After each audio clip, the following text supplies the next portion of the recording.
New ইয়র্কে ইতিহাসের প্রথম মুসলিম ও দক্ষিণ এশীয় বংশোদ্ভূত মেয়র জোহরান মামদানির নেতৃত্বে শুরু হচ্ছে নতুন অধ্যায়। পুরোপুরি নারী নেতৃত্বে ট্রানজিশন টিম ঘোষণা করে তিনি প্রতিশ্রুতি দিয়েছেন, নিউ ইয়র্কে গড়ে উঠবে সহানুভূতিশীল, ন্যায়ভিত্তিক ও অংশীদারিত্বপূর্ণ প্রশাসন।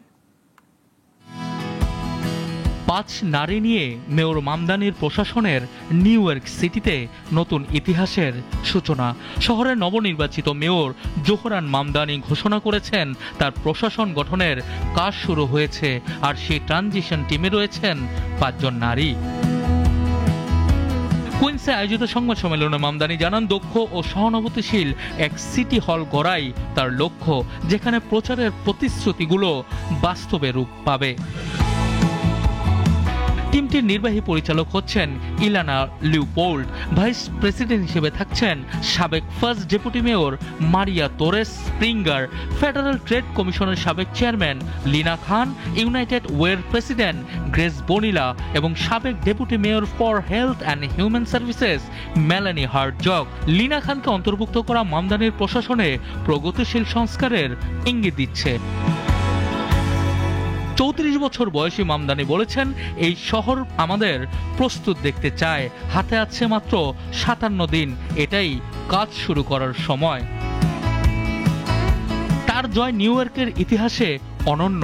প্রথম মুসলিম, প্রথম দক্ষিণ এশীয় বংশোদ্ভূত, প্রথম আফ্রিকায় জন্ম নেয়া এবং শতাব্দীর মধ্যে সবচেয়ে কম বয়সী মেয়র হিসেবে দায়িত্ব নিচ্ছেন তিনি।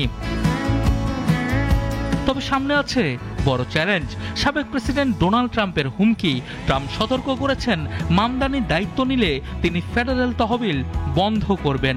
নিউ ইয়র্কের বাজেটে এই ফেডারেল সহায়তা প্রায় $৭৪০ কোটি, যা মোট ব্যয়ের ৬%-এরও বেশি। প্রচারণা জুড়ে মামদানিকে ঘিরে চলেছে ইসলাম বিদ্বেষী আক্রমণ। বিভিন্ন রিপাবলিকান নেতারা এমনকি তার নাগরিকত্ব বাতিলের আহ্বান জানিয়েছেন। গবেষণা বলছে, গত মাসে তার বিরুদ্ধে অনলাইনে ইসলাম বিদ্বেষী পোস্ট বেড়েছে ৪৫০%। তবু মামদানি আশাবাদী। তার প্রস্তাবিত নীতিগুলোর মধ্যে রয়েছে ভাড়া স্থির রাখা, বাসে বিনামূল্যে যাতায়াত, সর্বজন শিশু সেবা, শহর পরিচালিত মুদি দোকান এবং ধনীদের উপর অতিরিক্ত কর। সাধারণ মানুষের ছোট ছোট অনুদানে গড়ে উঠেছে তার প্রচার তহবিল। গড়ে প্রতি অনুদান মাত্র $৮০। আগামী জানুয়ারির ১ তারিখে শপথ নেবেন জোহরান মামদানি। তার ভাষায়, সেদিন নিউ ইয়র্ক শুধু নতুন মেয়রকেই নয়, নতুন এক যুগকেও স্বাগত জানাবে। সানি আহমেদ, নাগরিক।